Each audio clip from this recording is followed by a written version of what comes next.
welcome to Overdrive AF, the official podcast of Overdrive Fitness. My name is Teddy Gerzon, and I'm joined by Gina Marie Gerzon. What's up? I don't know what I did differently this week, but... Are you feeling out of it? Yeah, I feel like I totally just messed this whole setup up, but... we're gonna go all of it. Screw it, we'll do it live. Alright, so... today...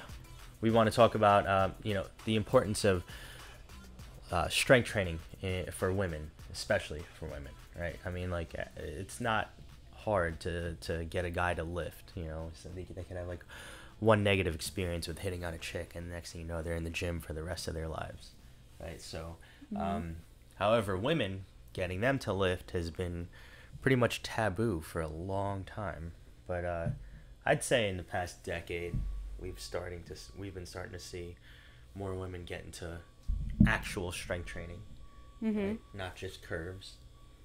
Right. God, I think we're so far from that at this point, but yet at the same time, still stuck there for some women. Strength training for women is, like we were saying before. Strong is not only sexy, but it's essential. It's literally like the air we breathe, the food we eat, the water we drink. I mean, those things are essential to life. And at this point, I'm still very surprised, but then at the same time, not surprised because of what people listen to and listening to the wrong things. Is strength training for women is life. It's longevity. It's part of what we need to allow ourselves to be at our best, to maintain a strong and healthy frame, our brain health, obviously our muscle health, and with muscle health and muscle quality lies longevity. We were talking about how strength training is essential because of the mere fact that women who don't strength train can expect to lose at least 3% or more minimum, so 3% of their muscle mass per decade after age 30. That in itself should scare women to death, because those women will feel the changes. And at that point, and at this day and age, when women are starting to go through early menopause or perimenopause in their 20s and early 30s, even mid 30s, those changes, if they're not taking care of their bodies at that point, even into their 20s, it starts to wreak havoc on them on a physical level, on a mental and emotional level, psychological level. Things start to deteriorate at a rapid pace.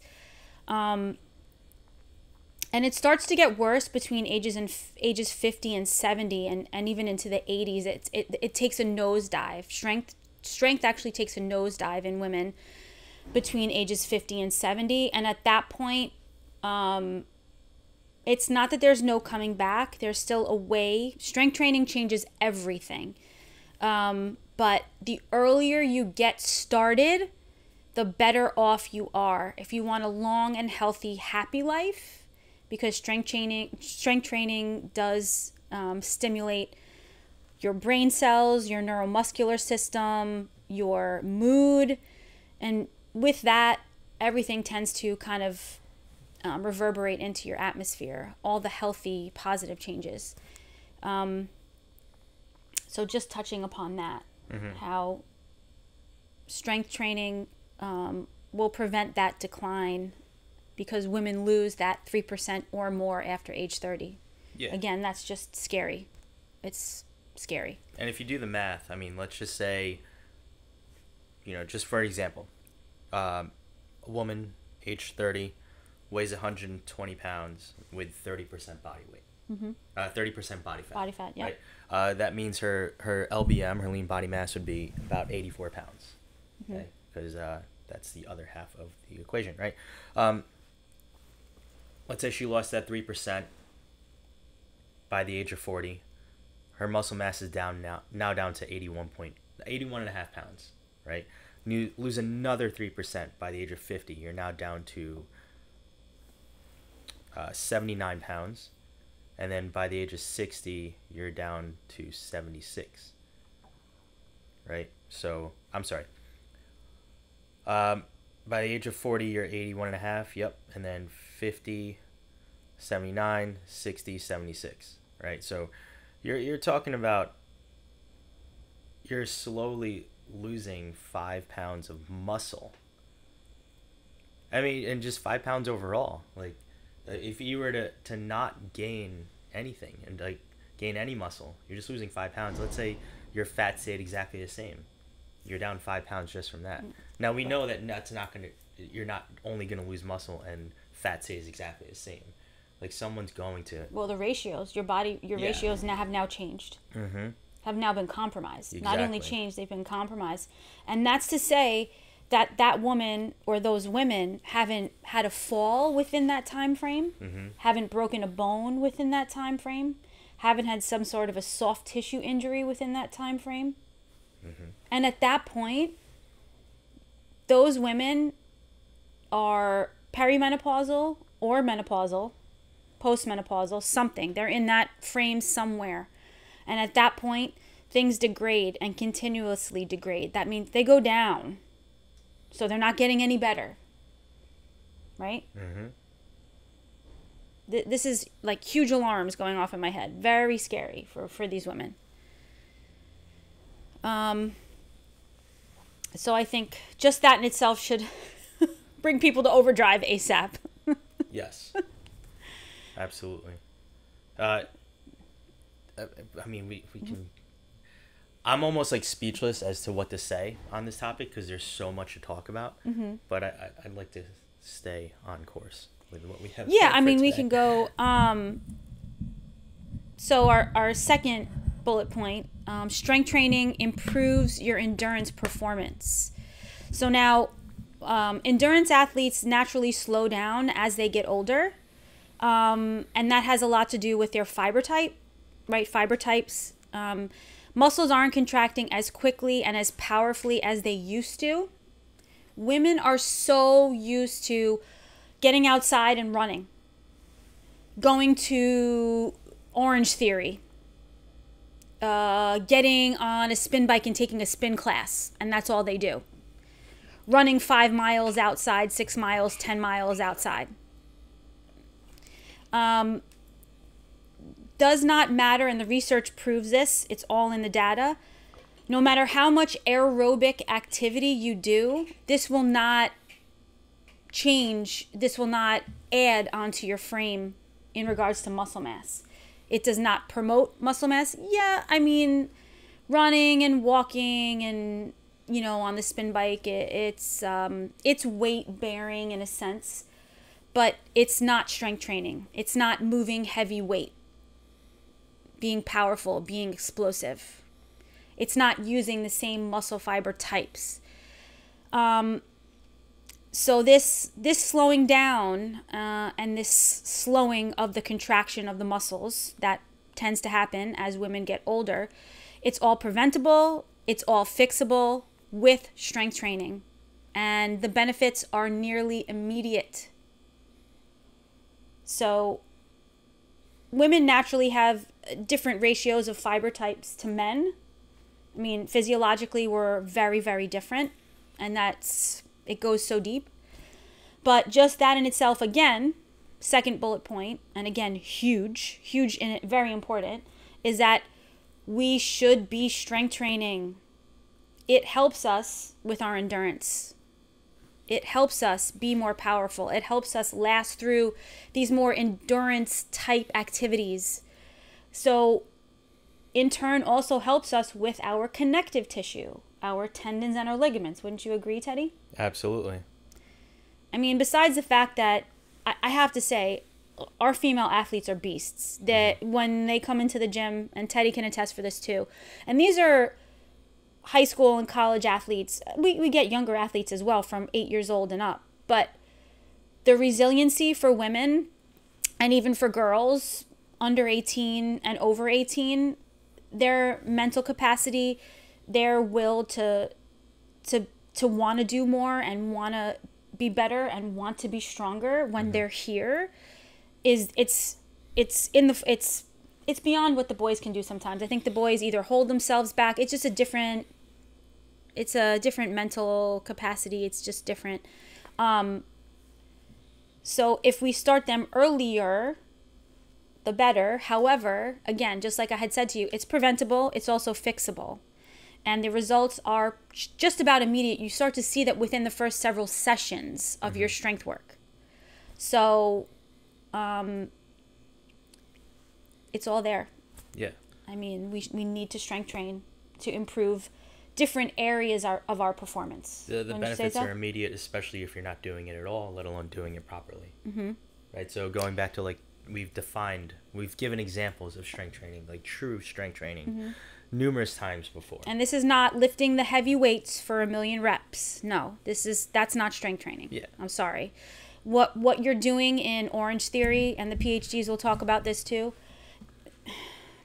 it's not promoting body composition change. It's not promoting lean mass, bone health. It's not. No, let's give a specific example, right? No, so, ahead, for instance, going back to that 120-pound female, right? Let's say she was going to do a squat with 5-pound dumbbells in her hands, right? So a total of 10 pounds, right? And as we know, when it comes to hypertrophy training, we could see results anywhere from, so building muscle, anywhere from 5 to 30 reps. Right. Okay. Yes. So let's say that female had a total of 10 pounds in her hands, because 5 pounds in each hand, right? And she did 30 reps. That volume is only 300 pounds. Right. Right? Because 10 pounds times 30 reps. Whereas, let's say we put a barbell on her back, right? We got her to squat 95 pounds, or let's say even 100 pounds, just to make the math simple, right? So 100 pounds on her body, right? She's squatting that, let's say 10 times. It's 1,000 pounds. So 1,000 compared to 300 for a third of the amount of reps, right? So the volume in and of itself is much greater, thus leading into a larger Transfer. It's a larger stress on the system. So it's a much greater stimulus, right? So that's only going to result in the bone density increasing, let alone your muscle mass. So that's what we're talking about with strength training, right? Just because and women, you can't be afraid to lift more than 10 pounds. Okay, as we know, and anyone can argue on this, but as a woman gets older, her purse gets bigger. She tends to put more shit in there, right? So I don't care who you are, it just fucking happens, right? For multiple reasons, right? So especially having snacks ready for your fucking kids. But anyway, the bags get heavier because they're getting bigger. So there's no reason why you can't be lifting anything at least similar to the size of your fucking purse. And that's in the research too, is that especially women ages 50 and beyond, when they were tested to see if they could even lift a 10-pound dumbbell, the majority of them couldn't. That is scary. So just imagine groceries. That's why you're constantly making multiple trips. You need the cart. You don't, even just to be able to move well enough to be able to pick up that 10-pound grocery bag. That's to not be able to lift up a 10-pound dumbbell or a 10-pound weight. Oh my goodness. 50 is not old. In this day and age, if you want to call that midlife, you have so many years ahead of you and so much potential for change. Allow the change to continue, not to decrease, not to deteriorate. So should we head to the next bullet point? So at Overdrive, that's one of our things, is lift heavy and lift often. So strength train, that you should be lifting minimum of 2 to 3 days a week. I like to say 3 to 4 for the ladies and the gentlemen too. I mean, let's not forget the men here. The more muscle we have, Lean muscle, so lean mass, the better bone health we have, that's better muscle quality, that's longevity. Right? So the mitochondria, the powerhouses of the cell, when we strength train, we tend to develop those, especially very powerful movements, explosive movements. That's more energy. You will have more energy throughout the day. Your brain functions better. Connective tissue is stronger, more resilient. Tendon and ligament health is more, all in all, resilient. It is important that we work on stressing the system. Stressing your muscle health, stressing your bone health, those in turn work with each other. Right? Yeah. Just that in itself. Muscle fiber types, we need to be explosive. And again, as we age, this is everybody, we lose that capacity to be explosive and reactive. And that has everything to do with your brain health too. So lifting heavy and lifting often allows for that neuromuscular change to happen, and you stay reactive. You stay fast, you stay explosive. It allows blood flow to the tissue, recovery, blood flow to the tissue, nutrients, blood flow to the tissue, brain health. I mean, just that in itself, I feel like. Mm-hmm. So I would definitely say for the ladies, minimum 2 to 3 days, but honestly, we say 3 to 4. Mm-hmm. And that's for the gentleman too. And it all ties in with any other type of endurance training that you're doing. It lends itself very well. Yeah, they definitely complement each other. Mm-hmm. You recover faster. We've seen so many people that are endurance athletes, they run half marathons, and the second they actually introduced true strength training into their overall program, the numbers started to improve, I should say. So all for the better, just by lifting, right? Injury prevention, right? Exactly. I mean, your every step is pounding on the pavement. Now, if you have more muscle surrounding that bone and ligament, you can just even the strength training when applied appropriately or properly, you see an improvement on tendon and ligament health, right? So everything all works together. Mm-hmm. And I think that's a perfect segue into not only lifting heavy and often, but the variety is important. Huge. That's huge. So variety, right? It keeps your muscles stimulated and strong. So I love the way we set up our programming here at Overdrive. It benefits both parties. It benefits both men and women. Our athletic performance program is, I happen to feel, phenomenal. And we tend to take from both, for both. Your sets and your reps are huge. Variety in that. Tempo and time under tension is huge in regards to your tissue resiliency, the layering of bone, tendon and ligament health again, being explosive, your speed work. We tend to work with our athletes and our adults on that reactivity. Being able to connect quickly to the bar, connect quickly to a med ball, connect quickly to the beep of a timer. Working within rep ranges, not being afraid to struggle, not being afraid to grind once in a while through reps. Your power output under a bar, being able to move as quickly as possible, even with heavy load. The intent to, Teddy says this all the time, the intent to be violent. We have certain muscle fiber types for a reason, because back in the day when we had to scurry, and I don't want to even mean scurry, but sprint and move quickly away from, God forbid, a predator, we have this very specific fiber types to help us do that. Mm-hmm. And there's also very specific fiber types to help us move throughout the day. So we tend to work on a lot of those very powerful, explosive, very reactive fiber types, because in turn, they always tend to lend themselves really well to the slower fiber types, which women tend to have more of physiologically.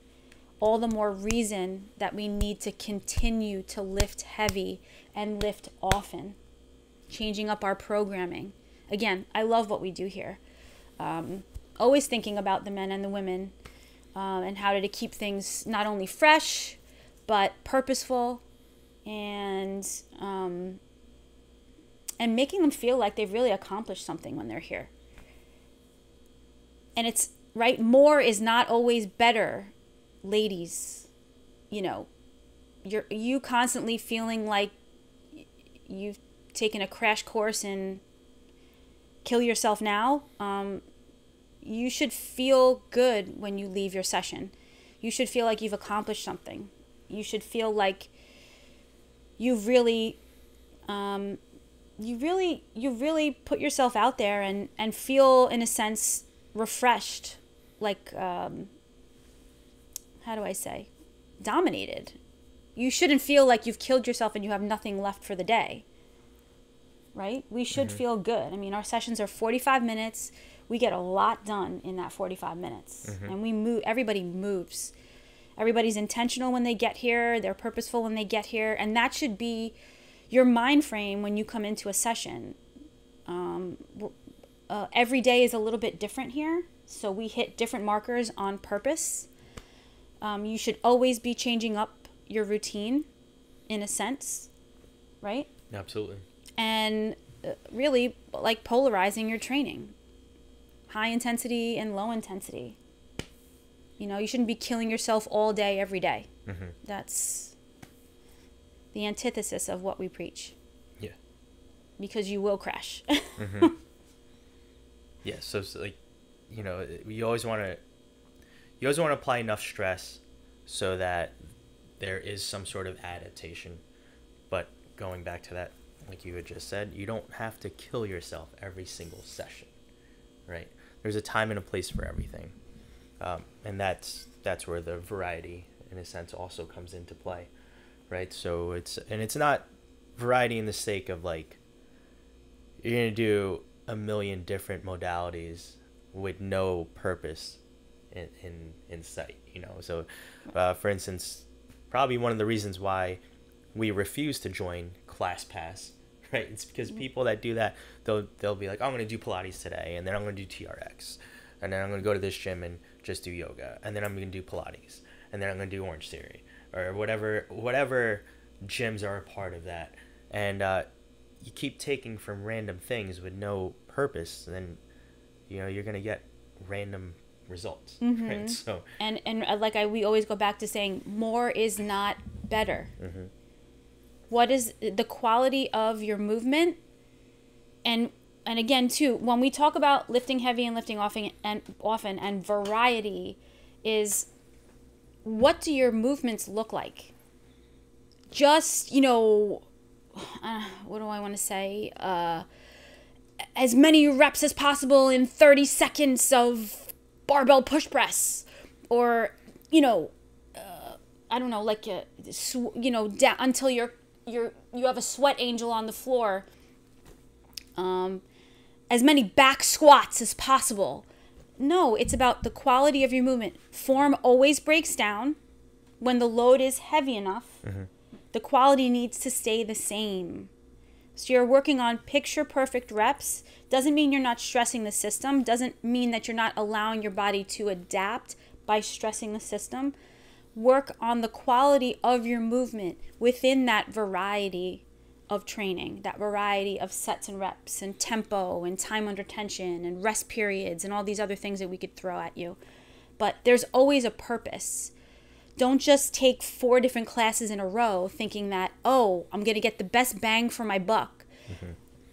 At the end of the day, focus on the quality of what you're doing. What does your body feel like? How is your body looking? How is your body reacting to what you're doing? are the results really showing in what you're doing after taking those 4 classes in a row almost every day? And then all of a sudden you're still doing the things you're doing and not seeing your body composition change and still feeling like crap and your clothes not fitting any differently and you're still sleeping like crap, and right? Mm-hmm. There should always be a purpose to what you're doing with intention. So yeah, ladies, you gotta lift. You gotta lift heavy. You gotta lift often. You gotta have some sort of variety. So don't just do the same fucking full body workout every time you go to the health club, right? The same full body workout 3 days a week, 3 sets of 20 reps, move on to the next thing, right? There's got to be variety where you actually go heavy, you go lighter but more volume, mix it up, right? And all of this is super important, obviously, for longevity, but in the sense that almost every single woman that we talk to, their goal is to get toned or for clothes to fit better. And in order to look sexier, it is essential to be strong. Absolutely. It allows you to really embody what the female physique could look like. To still have the curves, to still feel sexy, to still feel powerful and dominating, and in a sense of feeling good in your body, feeling good in what you've created. And ladies, please start strength training. All you runners and walkers out there, all you ladies who just spin, you need to lift heavy. Start strength training. Start resistance training. True resistance training. Don't be afraid to get under a barbell. Don't be afraid to grab some heavy-ass dumbbells, 40s, 50s, 60s, 70s, 80s. Grab that heavy shit. I'm not a big person, and I lift heavy 5 days a week. And we work long hours, and we make sure that we fit that time in for our strength training, for our lifting. Right? It's important. And I've never been a big, I'm 5'2.5". And I can stand with the boys. I mean, not afraid to say it. So, yeah. I feel like Jamie Tart in Ted Lasso. Yeah. So, yeah. Sexy little baby. Sexy little baby. Anything else to add? Nope. That's it. So that's it. Remember, strong is not only sexy, it is essential. Women, get under the bar. Mm-hmm. Period. That's the tweet. That's what they say, right? That's the tweet? That's the tweet. Oh, get under the bar. Strong is not only sexy, it's essential. Get under the bar. That's a tweet. There we go. Boom. Woo-hoo. Maybe we'll reactivate our Twitter account just for that. The Overdrive X. one. X, right. X. X. Shows how often I'm on that. All right, so that's all we have for you on episode 175 of Overdrive AF. We appreciate you for tuning in, especially those of you that have viewed the full episodes on YouTube, threw it a like, and then our new subscribers, right? So, again, thanks for tuning in. We are out. We'll catch you next week in another episode. Until then, peace.